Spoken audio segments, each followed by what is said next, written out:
Introdução. Marcelino Norberto de Souza veste-se à moda africana, camisa colorida em tom rosa choque, mangas curtas e fraldas soltas sobre as calças de tecido leve da mesma cor. Está sentado em um sofá modesto, de 3 lugares e estampas quadriculadas, de costas para a parede de uma pequena sala de teto baixo e janelas fechadas, sem ventiladores ou ar-condicionado. A penumbra do ambiente contrasta com a intensa luminosidade lá fora. É um homem sorridente, de olhar meigo, cabelos e bigodes brancos que realçam a pele negra. A voz é grave e rouca. Na aparência e no jeito sossegado de falar, lembra um pouco o compositor baiano Dorival Caymmi. Em Ajudá, litoral da República do Benin, a 40 quilômetros da fronteira com o Togo, região quente e úmida da África, perpendicular à linha do Equador, tudo remete à Bahia. Na praça central, de terra batida, um grupo de moradores protege-se do sol forte do meio-dia à sombra de uma antiga e frondosa gameleira, a árvore sagrada do candomblé, de cujos ramos balançam ao vento dezenas de fitas coloridas. Foram colocadas ali em memória dos mortos da comunidade em homenagem às muitas divindades locais, aparentadas dos orixás, que em Ajudá são chamadas de voduns, mesma denominação que recebem nos terreiros de tradição Jeje de Salvador e do Recôncavo Baiano. A faixa mais longa e mais colorida, uma peça inteira de tecido que recobre todo o tronco da árvore, das raízes aos galhos mais altos, é dedicada à serpente Dan, a deusa do arco-íris, princípio de tudo, a rainha entre todos os voduns.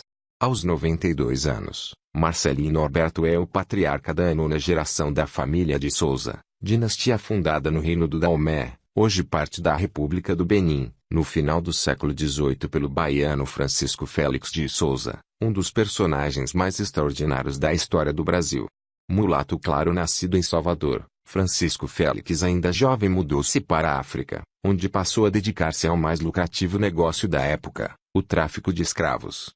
Em pouco tempo, tornou-se o mais rico, famoso e influente mercador de gente na costa africana, com numerosa clientela no Brasil.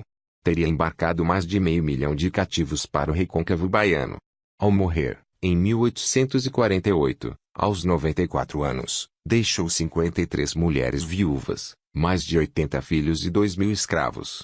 Teria acumulado uma fortuna hoje equivalente a 120 milhões de dólares. Francisco Félix foi tão importante no comércio de escravos que ganhou do Regueso, do Daomé, seu amigo e sócio no tráfico negreiro, o título de Xaxá, honraria hereditária que desde então vem passando de geração em geração dentro da família de Souza. Quando cheguei à República do Benin, em novembro de 2017, acabara de morrer o 8º Xaxá, Honoré Feliciano Julião Francisco de Souza. Caberia ao patriarca Marcelino Norberto anunciar e organizar a entronização do novo detentor do título, cujo nome, àquela altura, era ainda desconhecido fora de um círculo familiar mais restrito. Os descendentes de Francisco Félix estão hoje espalhados por 4 países africanos, República do Benin, Nigéria, Togo e Costa do Marfim onde ocupam posições de grande importância na hierarquia social, muitas vezes à frente de grupos ou forças políticas rivais.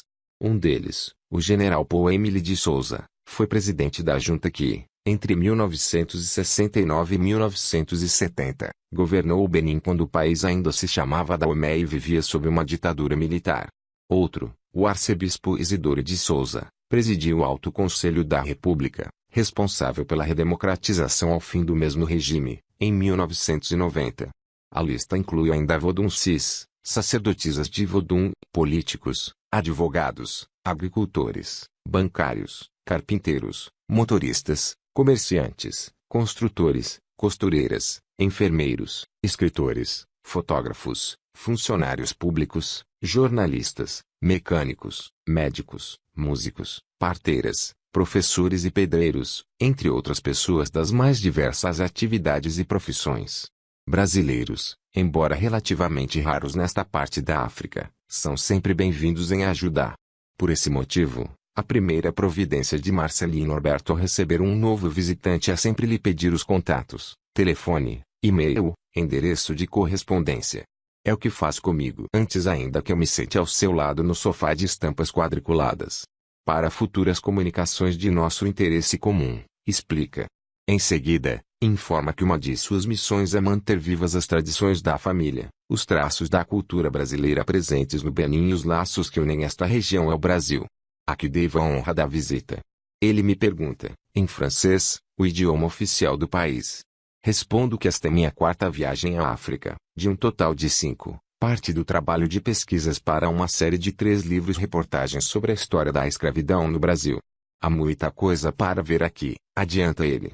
E, de fato, as marcas da escravidão e seus estreitos vínculos com o Brasil podem ser observados por todo lado neste ponto do litoral africano.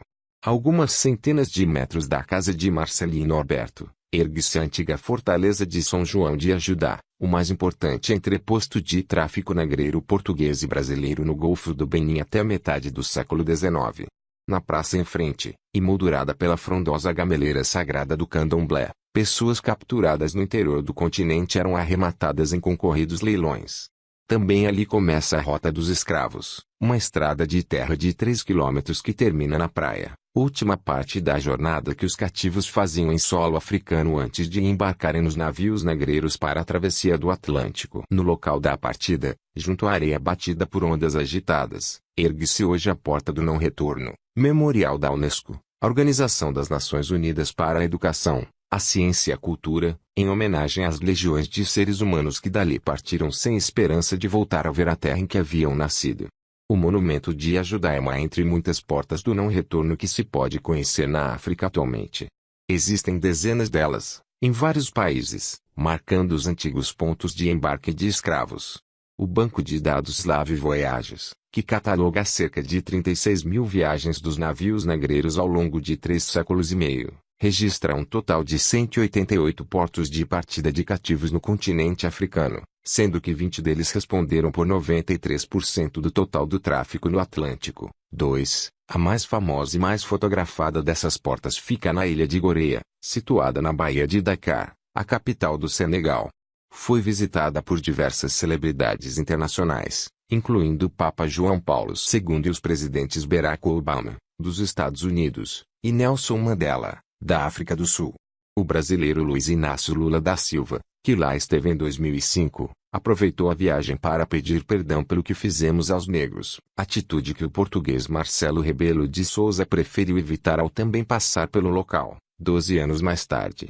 A dor da escravidão é como a dor de um cálculo renal, não adianta contar, só sentindo, ponderou Lula.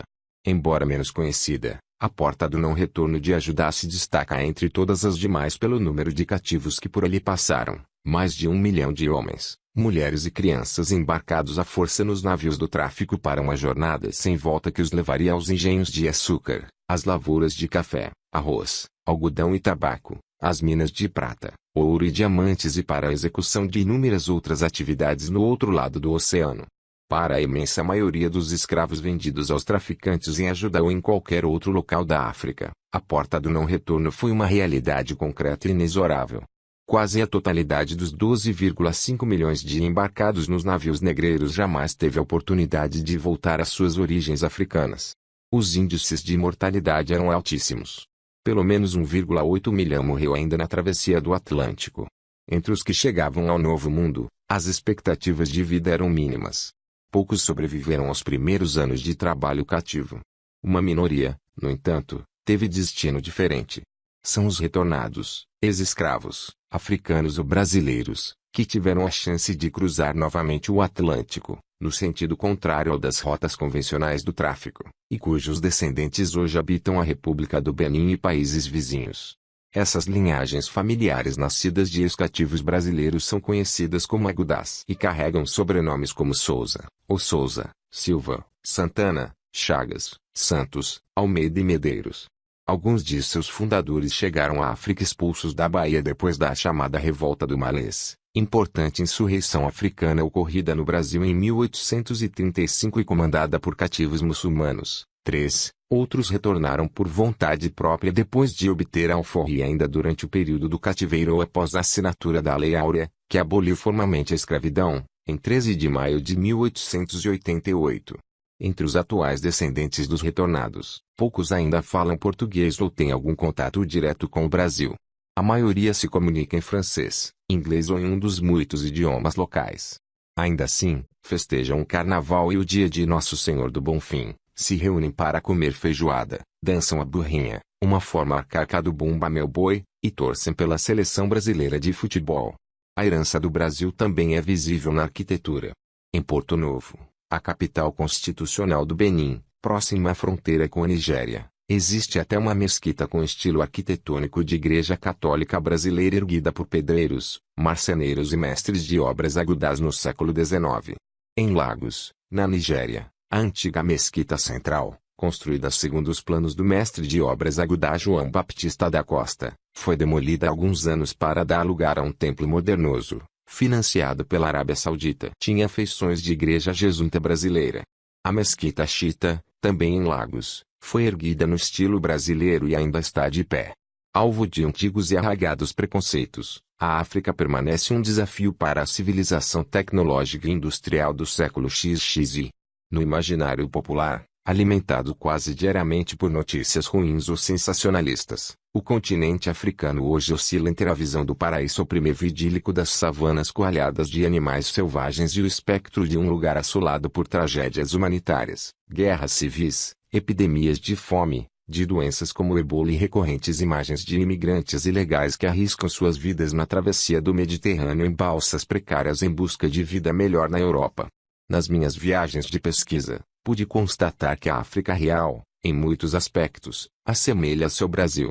Tem, sim, pobreza, corrupção, mazelas e problemas. Ao mesmo tempo, tem países de economia dinâmica, gente trabalhadora e empreendedora, legiões de estudantes que, em número cada vez maior, frequentam universidades e centros de pesquisas. Há, sim, bolsões de violência, causados por guerras civis e religiosas, em lugares como a região norte da Nigéria, a República Democrática do Congo, o Sudão e a Somália. Em compensação, é possível andar na rua sem medo de roubos, assaltos ou agressões físicas, a qualquer hora do dia ou da noite, em capitais como Dakar, Senegal, Accra, Gana, Cotonou, sede do governo do Benin, Praia, Cabo Verde, e Maputo, Moçambique, coisa que raros brasileiros se arriscariam a fazer em metrópoles como Rio de Janeiro, São Paulo, Salvador e Recife.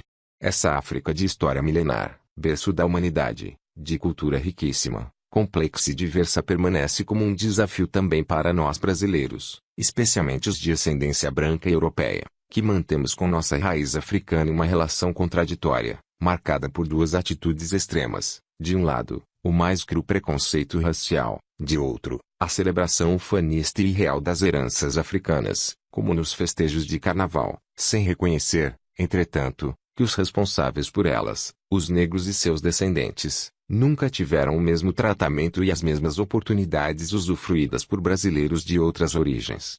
A relação contraditória do Brasil com a África tem profundas raízes históricas e pode ser observada ainda nos dias atuais no próprio continente africano.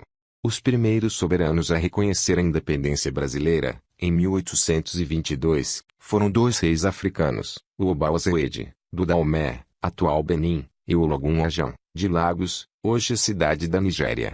Eram ambos grandes exportadores de escravos.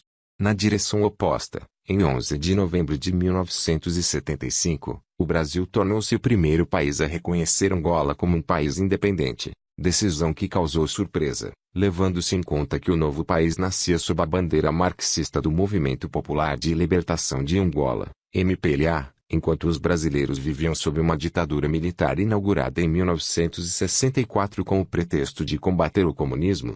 Nos dias atuais, esse relacionamento tem se pautado mais por discursos e protocolos de intenções do que por ações e decisões práticas. O último surto de aproximação ocorreu durante os 14 anos de administração petista, em que o governo brasileiro derramou farto dinheiro destinado a obras de infraestrutura em diversos países africanos, usando como aduto empreiteiras que, mais tarde, seriam denunciadas na Operação Lava Jato, de combate à corrupção. Na época de minhas viagens à África, já depois do processo que levou ao impeachment da presidente Dilma Rousseff, o clima era de visível má vontade de parte a parte. As marcas brasileiras iam, uma vez mais, desaparecendo da paisagem africana.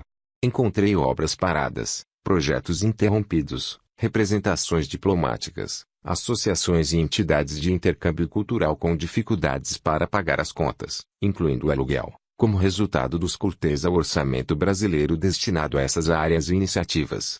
Entre os governos locais, até pouco tempo antes habituados a conviver com a generosidade do dinheiro farto do BNDES e com outras linhas de financiamento brasileiras, imperava um ambiente de franca revolta contra o governo do então presidente Michel Temer, no qual a torneira se fechou. Em Accra, capital de Gana, visitei o bairro dos Tabons, outro grupo de retornados brasileiros. Ali existe uma Rua do Brasil e um prédio igualmente identificado como Brasil House, Casa do Brasil. Reformado com o dinheiro da empreiteira Camargo Corrêa, com o propósito de ser um museu e um memorial à presença brasileira em Gana, o edifício foi inaugurado em 2005 com uma grande festa na qual o então presidente Luiz Inácio Lula da Silva vestiu-se como rei africano e foi tratado como tal. Passada a festa, o governo brasileiro não se preocupou em negociar a desocupação do edifício com a família ganesa que até então reivindicava a posse ancestral do imóvel. Em 2017, seus representantes pediam uma indenização entre 2 milhões e 3 milhões de dólares, dinheiro que o governo brasileiro, por meio de sua embaixada em Gana, obviamente, se recusava a pagar. Diante do impasse, nenhum visitante era autorizado a entrar ou mesmo fotografar a Brasil House. Tive a oportunidade de observá-la apenas por fora e de longe, sob o olhar vigilante da família ganesa que, avisada com antecedência da minha chegada, havia estendido uma faixa na frente do prédio explicando quem eram exatamente os proprietários. O vácuo deixado pela relutante presença brasileira hoje é ocupado na África pelos chineses, cujos projetos estão espalhados por todos os lugares. Encontrei-os em Cabo Verde, Angola e Moçambique, para citar apenas os 3 países de língua portuguesa que visitei no meu trabalho de reportagem. São obras gigantescas, identificadas com placas, também enormes, escritas em mandarim, o idioma predominante na China. No bairro de Italatona, em Luanda, a capital angolana, pude observar o canteiro de obras de um novo edifício público cercado por arame farpado. Lá dentro, labutava parte dos 100 mil trabalhadores chineses que, em condições difíceis de apurar, atualmente abrem estradas, constroem hospitais, escolas, usinas hidrelétricas, portos, dutos, refinarias de petróleo e uma infinidade de outras instalações em todo o país. A agressividade chinesa pode ser medida, entre outras providências, pela criação do Fórum de Macau, organismo de cooperação entre a China e as nações lusófonas da África, iniciativa que tem o óbvio propósito de se contrapor à CPLP, a Comunidade dos Países de Língua Portuguesa, que tem o Brasil entre seus membros fundadores. Enquanto isso, a África continua dentro do Brasil. Forte e predominante, como sempre esteve. O Brasil foi o maior território escravista do hemisfério ocidental por quase 3 séculos e meio. Recebeu, sozinho, quase 5 milhões de africanos cativos, 40% do total de 12,5 milhões embarcados para a América. Como resultado, é atualmente o segundo país de maior população negra ou de origem africana do mundo. Os afrodescendentes brasileiros, classificados nos censos do Instituto Brasileiro de Geografia e Estatística, IBGE, como pretos e pardos, somam hoje cerca de 115 milhões de pessoas, número inferior apenas à população da Nigéria, de 190 milhões de habitantes, e superior à da Etiópia, o segundo país africano mais populoso, com 105 milhões.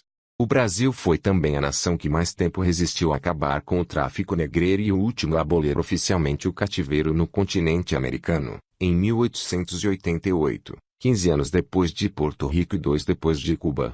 O tráfico de africanos escravizados no Brasil começou por volta de 1535, algumas décadas depois da chegada da esquadra de Pedro Álvares Cabral à Bahia, em 1500. O objetivo inicial do comércio de gente era fornecer mão de obra para a indústria do açúcar no Nordeste, a primeira importante atividade econômica colonial, mas rapidamente se propagou por todos os segmentos da sociedade e da economia. 3 séculos mais tarde, na época da independência, praticamente todos os brasileiros livres eram donos de escravos, incluindo inúmeros ex-cativos que também tinham seus próprios cativos. A presença de africanos nas ruas e lavouras brasileiras surpreendia os viajantes que por aqui passavam. No interior do país, eram agricultores, tropeiros, marinheiros, pescadores, vaqueiros, mineradores de ouro e diamante, capangas e seguranças de fazendas. Nas cidades, trabalhavam como empregados domésticos, sapateiros, marceneiros, vendedores ambulantes, carregadores de gente e mercadoria, açougueiros, entre muitas outras funções. A escravidão é um fenômeno tão antigo quanto a própria história da humanidade. No mundo inteiro, desde a mais remota antiguidade, da Babilônia ao Império Romano, da China imperial ao Egito dos faraós, das conquistas do Islã na Idade Média aos povos pré-colombianos da América, milhões de seres humanos foram comprados e vendidos como escravos. Provinham de todas as regiões, raças e linhagens étnicas, incluindo eslavos, designação que originou a palavra escravo, de olhos azuis das regiões do Mar Báltico. A descoberta e a ocupação de um novo continente pelos europeus na virada do século XV para o XVI, porém, adicionaria ingredientes inteiramente novos a essa história. Nada foi tão volumoso, organizado, sistemático e prolongado quanto o tráfico negreiro para o Novo Mundo. Durou 3 séculos e meio, promoveu a imigração forçada de milhões de seres humanos, envolveu 2 oceanos, Atlântico e Índico, 4 continentes, Europa, África, América e Ásia, e quase todos os países da Europa e reinos africanos, além de árabes e indianos que dele participaram diretamente. Além disso, redesenhou a demografia e a cultura da América, cujos habitantes originais, os indígenas, foram dizimados e substituídos por negros escravizados. Até 1820, para cada branco europeu que aportava no continente americano, chegavam outros 4 africanos cativos. 4. Também, pela primeira vez, escravidão se tornou sinônimo da cor de pele negra, origem da segregação e do preconceito racial que ainda hoje assustam e perturbam a convivência entre as pessoas em muitos países, caso do Brasil e dos Estados Unidos. Até meados do século XIX, com exceção dos próprios cativos, quase todos os demais seres humanos estiveram envolvidos, participaram ou lucraram com o tráfico negreiro, incluindo reis e chefes africanos, que forneciam escravos para seus parceiros europeus. Na Europa, o negócio do tráfico negreiro nunca foi restrito aos países mais ativos na colonização da América, caso de Portugal, da Espanha e Inglaterra. Entre os demais participantes, estavam os alemães, os italianos, os suecos e os dinamarqueses. A Inglaterra, baluarte do abolicionismo no século XIX, fora a maior traficante de escravos no século anterior. Por volta de 1780, os ingleses transportavam em média 35 mil cativos por ano da África, numa frota de aproximadamente 90 navios negreiros. O primeiro grande traficante inglês, John Hawkins, tinha como sócia ninguém menos do que a Rainha Elizabeth I, a mesma soberana que foi a mecenas do poeta William Shakespeare. 5. Fernando, rei da Espanha, chamado de Atleta de Cristo pelo Papa Alexandre VI, assinou o primeiro assento, alvará de licença para o transporte de escravos em larga escala para o Império Colonial Espanhol na América. 6. Hoje, parece inconcebível que algo de tamanhas proporções tenha ocorrido.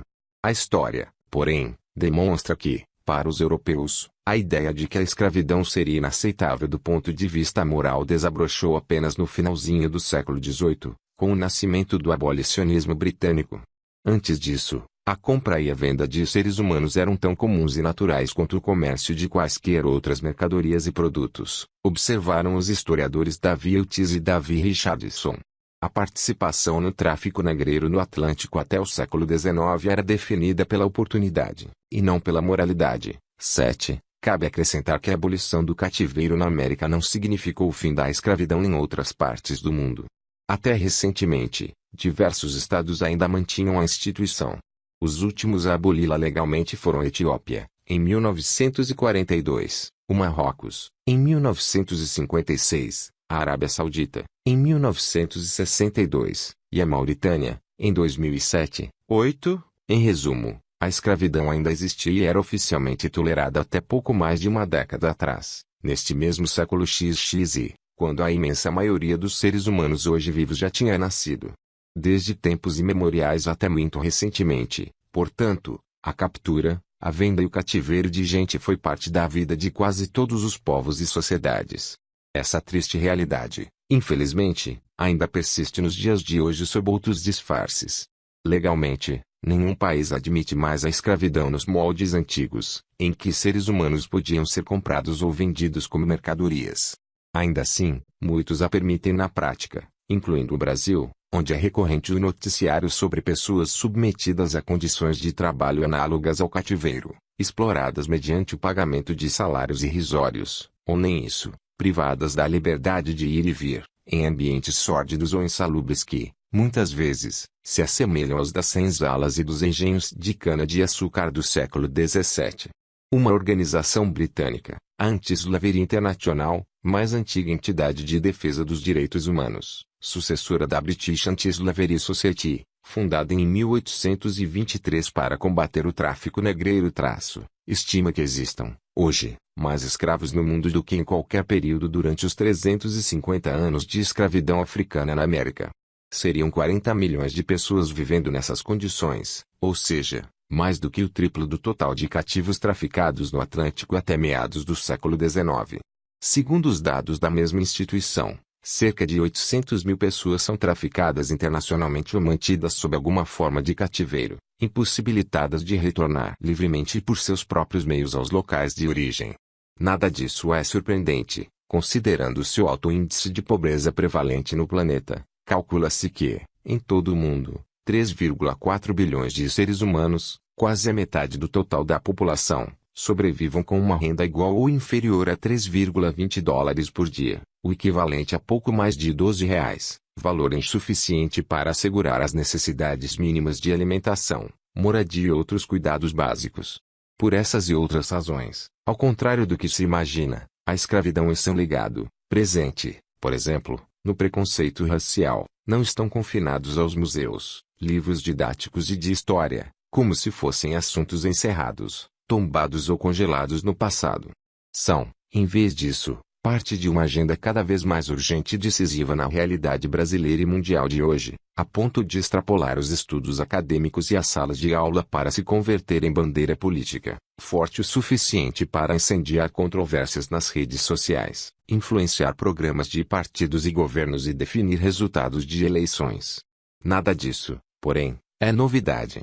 Em 1937, ou seja, 5 décadas após a Lei Áurea, o antropólogo alagoano Arthur Amos, um dos pioneiros no estudo do tema no Brasil, alertava para a persistência de diferentes formas de exploração do negro. 9. Uma delas seria justamente de natureza política.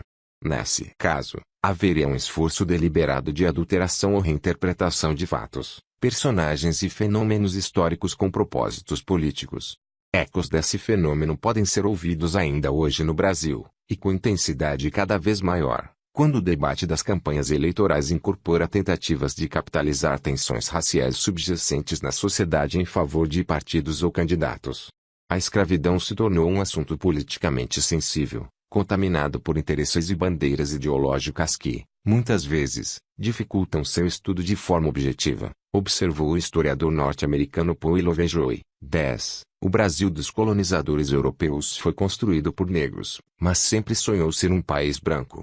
Essa atitude, ainda na interpretação de Arthur Amos, estaria presente em textos, sermões, discursos e crônicas de viagem da época da colônia até o Segundo Império, que representavam os africanos e seus descendentes como seres pitorescos, interessantes, exóticos, quando não selvagens ou pagãos, a serem salvos da barbárie no seio da Igreja Católica e, portanto, muito diferentes do biotipo padrão dos observadores, todos eles invariavelmente brancos e de ascendência europeia. Essa visão apareceria também no romantismo e no lirismo piegas do movimento abolicionista do século XIX, em poemas como Navio Negreiro, de Castro Alves. Seria, nesse caso, reflexo de uma atitude paternalista e culposa de parte da elite intelectual brasileira, aí incluídos escritores e poetas, que enxergaria o negro como um ser ingênuo e incapaz, a ser protegido em nome dos altos valores morais da civilização ocidental, mas ao qual não se dava, de fato, direito de voz e participação nos destinos da sociedade.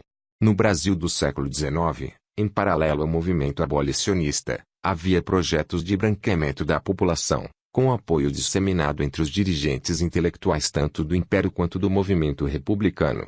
Os programas de imigração europeia tinham exatamente esse objetivo. Era uma forma de contrabalançar o número e a influência dos africanos no Brasil, que, na visão das autoridades da época, seria excessivo e comprometeria o desenvolvimento futuro do país. O Brasil não é, nem deve ser, white, alertava, em 1881, o crítico literário, promotor, juiz e deputado sergipano Silvio Romero. A vitória na luta pela vida, entre nós, pertencerá, no porvir, ao branco, insistia em seu livro A Literatura Brasileira e a Crítica Moderna, de 1880. Para isso, defendia, seriam necessários, de um lado, a extinção do tráfico africano e o desaparecimento constante dos índios, e, de outro, a imigração europeia. Em 1877, o médico cearense Domingos José Nogueira Jaguaribe Filho, político e proprietário de terras em São Paulo, assustava-se com as estatísticas populacionais brasileiras, chamando atenção para o fato de que, num contingente de cerca de 10 milhões de pessoas, apenas 3,8 milhões pertenciam à raça branca, enquanto os mais de 6 milhões restantes distribuíam-se entre negros, índios e mestiços. Era preciso, dizia, urgentemente, equilibrar e aperfeiçoar as raças no Brasil, em ordem a melhorar e não a retrogradar, pois o africano deve cruzar com o mulato, e este com o branco. Pelos seus cálculos, nesse processo de miscigenação, o Brasil se tornaria branco e, portanto, livre de seus traços africanos em 5 gerações. 11. Alguns anos mais tarde, o médico e escritor maranhense Raimundo Nina Rodrigues, outro pioneiro no estudo da África brasileira, afirmava em seu livro clássico Os Africanos no Brasil, a raça negra no Brasil, por maiores que tenham sido seus incontestáveis serviços à nossa civilização, há de constituir sempre um dos fatores da nossa inferioridade como povo.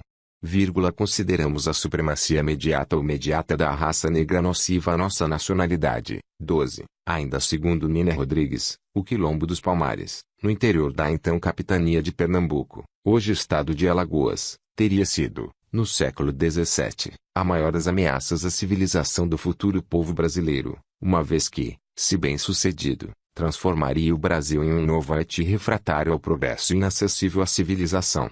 Oficialmente, a escravidão acabou em 1888, mas o Brasil jamais se empenhou, de fato, em resolver o problema do negro, segundo expressão usada pelo próprio Nina Rodrigues.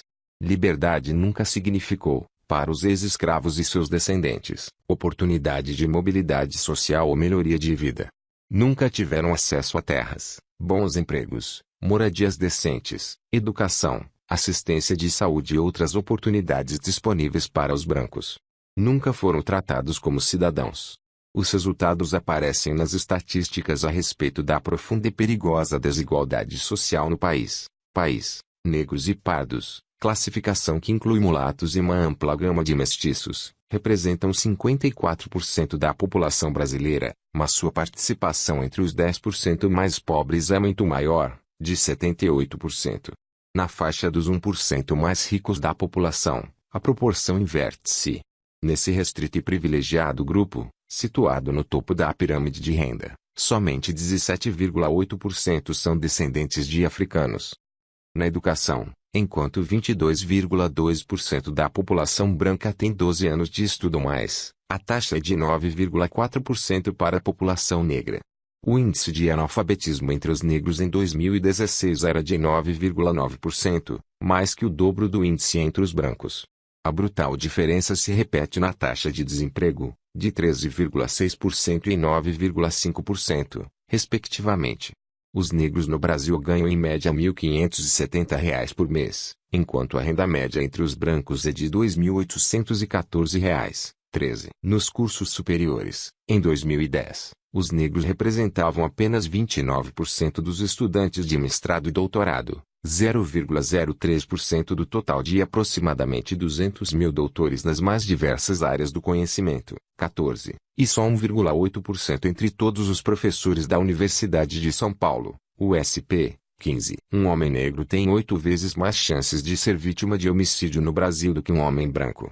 Afrodescendentes formam a maior parte da população carcerária e são mais expostos à criminalidade. São também a absoluta maioria entre os habitantes de bairros sem infraestrutura básica, como luz, saneamento, segurança, saúde e educação. 16. Entre os 1.626 deputados distritais, estaduais, federais e senadores brasileiros eleitos em 2018, apenas 65, menos de 4% do total, são negros. Incluindo os pardos, o número chega a 27%, ainda assim, proporcionalmente a metade da população brasileira total que se encaixa nessas duas classificações, 54%. No Senado, a mais alta Câmara Legislativa do país, a proporção é ainda menor. Só 3 dos 81 senadores, 3,7%, se declaram negros. Entre os governadores dos estados e do Distrito Federal, não há nenhum, 17, e também nenhum entre os ministros do Supremo Tribunal Federal, desde que Joaquim Barbosa se aposentou, em 2014. Nas 500 maiores empresas que operam no Brasil, apenas 4,7% dos postos de direção e 6,3% dos cargos de gerência são ocupados por negros. Os brancos são também a esmagadora maioria em profissões de alta qualificação, como engenheiros, 90%, pilotos de aeronaves, 88%, professores de medicina, 89%, veterinários, 83%, e advogados, 79%, 18%. Só 10% dos livros publicados no Brasil entre 1965 e 2014 são de autores negros.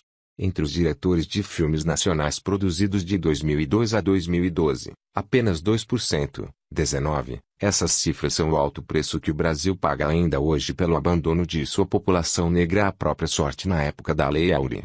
Durante a campanha abolicionista que empolgou o país na segunda metade do século XIX, o pernambucano Joaquim Nabuco dizia que os brasileiros estariam condenados a permanecer no atraso enquanto não resolvessem de forma satisfatória a herança escravocrata. Para ele, não bastava libertar os escravos. Era preciso incorporá-los à sociedade como cidadãos de pleno direito. O regime de escravidão, dizia, corrompia tudo e impedia que a sociedade evoluísse. A escravidão não consentiu que nos organizássemos, e sem povo as instituições não têm raízes, a opinião não tem apoio, a sociedade não tem alicerces, escreveu, 20, às vésperas da proclamação da República, em 1889. Alertava que, sem corrigir esse enorme passivo histórico e social, seria difícil construir uma democracia sólida apenas com a mudança do regime monárquico para o republicano. A grande questão da democracia brasileira não é a monarquia, é a escravidão, dizia. É um diagnóstico que continua a assombrar as gerações atuais. Incapaz de resolver esses obstáculos na sua jornada rumo ao futuro, restou ao Brasil a construção de inúmeros mitos relacionados à sua história escravista. Durante muito tempo, sustentou-se a tese de que a escravidão brasileira teria sido mais branda, patriarcal e benévola quando comparada, por exemplo, ao regime de segregação explícita dos Estados Unidos. O resultado, ainda segundo essa visão, seria um país com menos preconceito e barreiras étnicas e culturais, a tão celebrada democracia racial brasileira. Muitos estudos têm contribuído para mudar de forma drástica essa interpretação. Como se verá ao longo destes 3 livros, os escravos brasileiros foram sempre explorados e tratados com violência como em qualquer outro território. Não há escravidão suave ou cruel, ela dispensa adjetivos, observou a historiadora Hebe Maria Matos de Castro, da Universidade Federal de Juiz de Fora, 21. O preconceito, por sua vez, é parte do dia a dia dos brasileiros, como se pode observar nos estádios de futebol, onde jogadores negros são alvos frequentes de agressões verbais. A escravidão no Brasil foi uma tragédia humanitária de proporções gigantescas. Arrancados do continente e da cultura em que nasceram, os africanos e seus descendentes construíram o Brasil com seu trabalho árduo, sofreram humilhações e violências, foram explorados e discriminados. Essa foi a experiência mais determinante na história brasileira, com impacto profundo na cultura e no sistema político que deu origem ao país depois da independência, em 1822. Nenhum outro assunto é tão importante e tão definidor para a construção da nossa identidade. Estudá-lo ajuda a explicar a jornada percorrida até aqui, o que somos neste início de século XX e também o que seremos daqui para frente.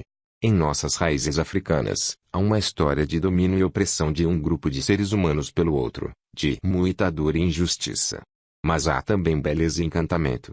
São da África a capacidade de resistência e adaptação, a resiliência, a criatividade, o vigor, o sorriso fácil, a hospitalidade, a alegria, a música, a dança, a culinária, as crenças religiosas e outros aspectos que transformaram o Brasil em uma sociedade plural e multifacetada, marcada por cores e ritmos que hoje nos diferenciam no mundo.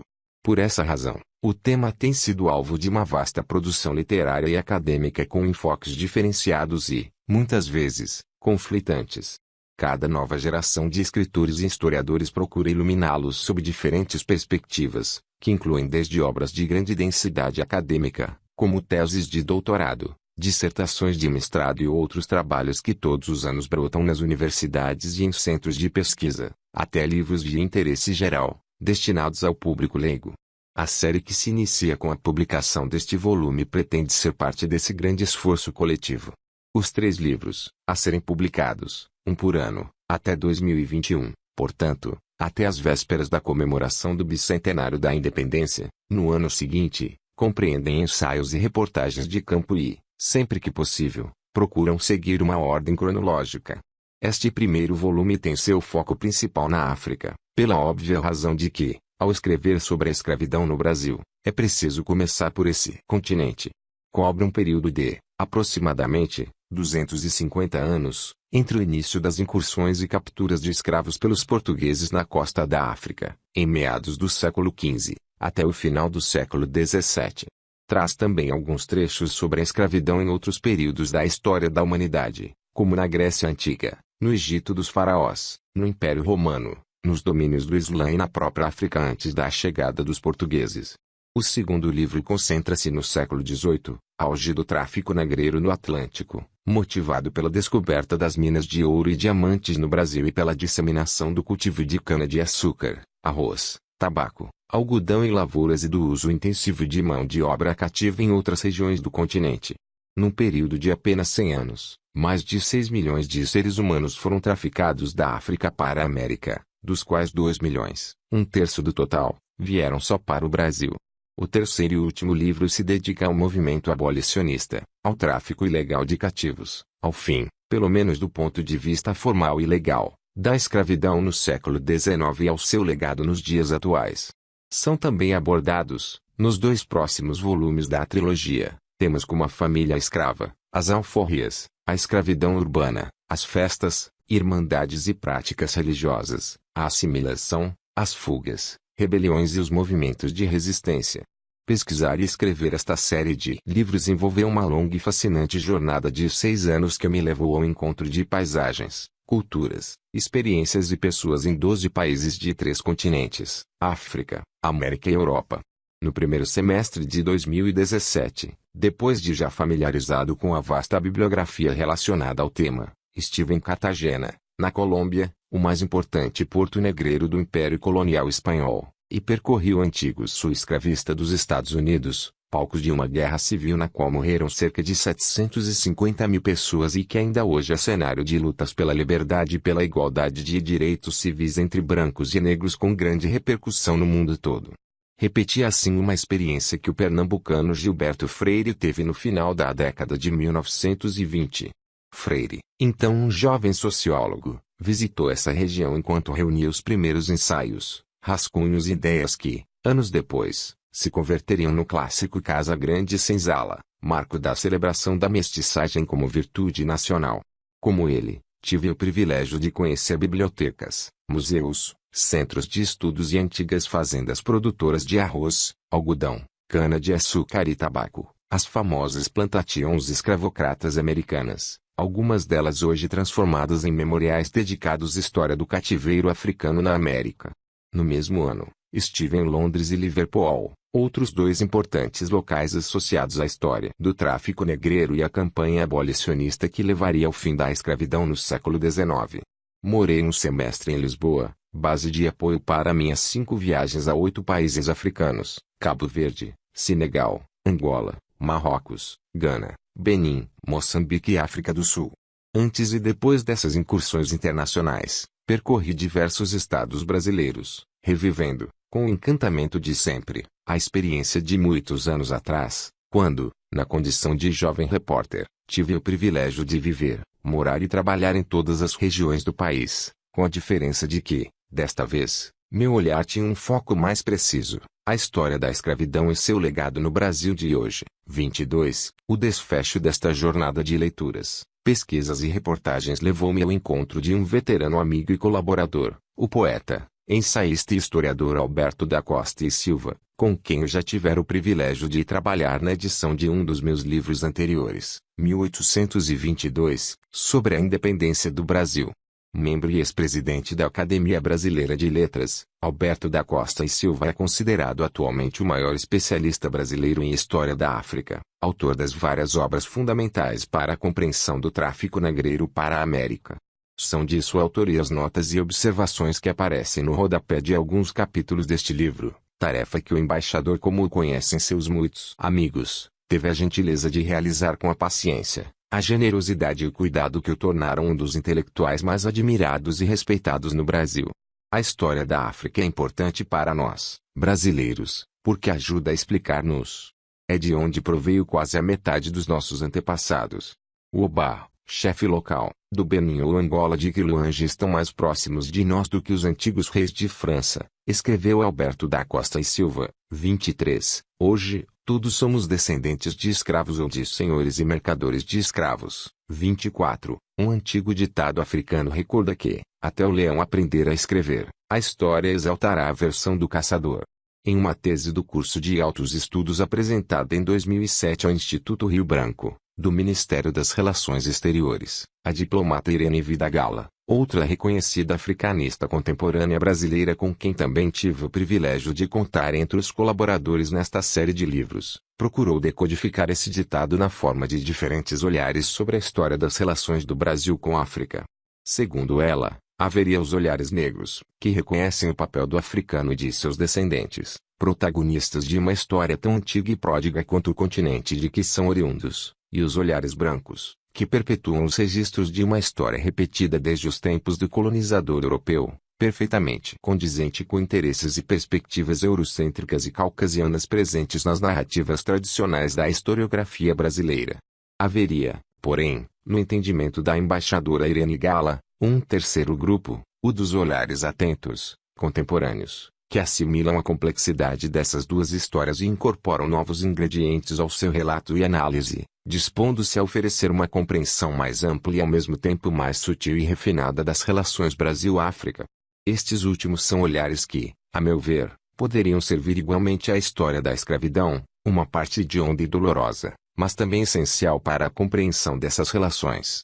Na perspectiva oferecida por esses olhares atentos, seria possível identificar e destacar novas narrativas e reinterpretar heróis, acontecimentos e consequências que marcam 4 séculos de uma convivência ainda hoje pendente de reconciliação. Ao iniciar esta série de livros sobre a escravidão, eu gostaria de me alistar ao grupo dos olhares atentos. Ao mesmo tempo, preciso reconhecer, e desde já pedir a compreensão dos leitores, que minhas raízes e referências culturais de certa forma condicionam e limitam o meu olhar. Como repórter e pesquisador, posso e devo observar e ouvir os diferentes olhares e vozes, admitindo, porém, que seria indevido ou falso de minha parte tentar, por exemplo, expressar na sua totalidade a experiência de dor e sofrimento do olhar negro, pela qual nunca passei. Pelo lado materno, dos Fagnani, sou descendente de imigrantes italianos que, fugindo da fome na Europa, chegaram ao Brasil no final do século XIX para substituir a mão de obra cativa nas lavouras de café de Mococa, Araraquara e Descalvado, no interior de São Paulo. Pelo lado paterno, do sobrenome Gomes, tenho entre meus ascendentes um líder abolicionista e republicano da atual cidade de Brasópolis, sul de Minas Gerais. Desse modo, posso dizer que a escravidão também é assunto meu. Sua história e seu legado são temas do meu interesse, como deveriam ser para todos os demais 210 milhões de brasileiros. Cabe-me, portanto, trabalhar com uma atitude atenta, de responsabilidade e respeito pelos agentes envolvidos nessa história, entre os quais eu me inscrevo, deixando que os leitores julguem se, nesse esforço, fui honesto e sincero nos meus propósitos, ainda que, talvez, não inteiramente bem-sucedido. O olhar atento com o qual me propus a escrever esta trilogia inclui também o reconhecimento de que existem aspectos de natureza semântica relacionados ao tema que hoje são alvos de intenso debate acadêmico. O correto seria dizer escravo ou escravizado. Expressões como senhor de escravo ou dono de escravo pertenceriam ao domínio dos olhares brancos ou seriam também aceitáveis no universo dos olhares negros ou dos olhares atentos. Palavras, obviamente, escondem significados profundos que à primeira vista escapam à percepção de quem as lê ou escreve. Escravo, substantivo ou adjetivo, remete à definição de um ser humano cuja condição seria natural e essencialmente indicativo, alguém que assim teria nascido e assim permaneceria devido à sua própria natureza. O olhar preconceituoso, por exemplo, poderia supor que a escravidão seria uma vocação natural ou inata dos negros africanos. Escravizado, particípio do verbo escravizar, também usado como adjetivo, por sua vez, denotaria uma condição circunstancial ou temporária, produzida pela violência que tornou a pessoa cativa. Homens e mulheres escravizados seriam, portanto, pessoas que sofreram escravização, foram subjugadas e reduzidas à condição de cativas, sem que essa fosse sua identidade ou vocação original. Essas sutilezas linguísticas são importantes e devem ser levadas em conta. Ao mesmo tempo, é preciso reconhecer que determinados vocábulos já se incorporaram aos usos e costumes da língua portuguesa e podem ser livremente utilizados em favor de uma mais fácil compreensão dos leitores. Escravo é uma palavra de uso consagrado nos dois mais importantes dicionários brasileiros, o Aurélio e o Ruais, onde aparece como aquele que, privado da liberdade, está submetido à vontade de um senhor, a quem pertence como propriedade. Desse modo, autorizado pelos dicionários, mas também atento às novas exigências e tendências da linguagem, optei por grafar indistintamente escravo e escravizado ao longo desta obra como sinônimos de cativo, alternando seus usos sempre que necessário para evitar cacofonias ou repetições enfadonhas. Da mesma forma, os leitores encontrarão no meu texto expressões como dono de escravo ou senhor de escravo, ambas igualmente consagradas por respeitados escritores, historiadores, sociólogos e outros estudiosos que me precederam e que delas se valeram no passado sem qualquer constrangimento vernacular.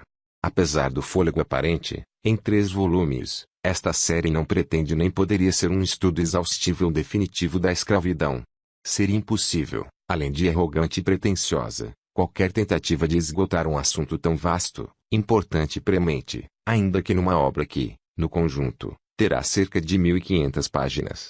Por essa mesma razão, ao definir o escopo deste projeto, optei pelo uso do artigo indefinido, uma história da escravidão no Brasil, em lugar de história da escravidão no Brasil.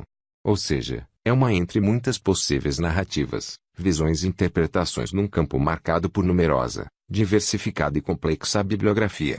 Meu propósito é destacar e explicar alguns aspectos que julgo importantes na análise do assunto seguindo a fórmula já utilizada nos livros anteriores, mediante o uso de linguagem jornalística, simples e fácil de entender, como suponho ter feito na série 1808, 1822 e 1889. Eu me sentiria absolutamente recompensado se, ao final desta trilogia, conseguisse despertar o interesse de um público mais amplo, não habituado a estudar o tema, incluindo os jovens estudantes. É preciso também fazer uma nota final sobre a metodologia. As estatísticas sempre foram um grande desafio no estudo da escravidão no Brasil. Os mapas e números utilizados neste volume tomam como referência as pesquisas de 2 autores norte-americanos, Davi Eltis e Davi Richardson, compiladas no livro Atlas of the Transatlantic Slave Trade, Atlas do Comércio Transatlântico de Escravos, em tradução livre. Esse estudo serviu de referência para a construção de um notável banco de dados, disponível para consulta na internet em slavevoyages.org. É resultado de um gigantesco esforço internacional envolvendo pesquisadores de diversos países, incluindo os brasileiros Manolo Garcia Florentino, da Universidade Federal do Rio de Janeiro, e Roquinaldo Ferreira, da Universidade Brown, em Providence, Rhode Island, nos Estados Unidos, 2 de seus mais importantes colaboradores. Como esse é um banco de dados dinâmico, em constante processo de renovação e atualização, é possível que, ao longo do tempo, os leitores encontrem diferenças significativas entre os números citados nesta obra e os disponíveis na internet. O que significa também que esta série de livros, embora tente resumir a história até hoje conhecida da escravidão no Brasil e, em parte, na América, carrega também um caráter efêmeros, como se fosse uma fotografia instantânea de uma paisagem ou cena em rápida mutação. Laurentino Gomes Itu, São Paulo, julho de 2019.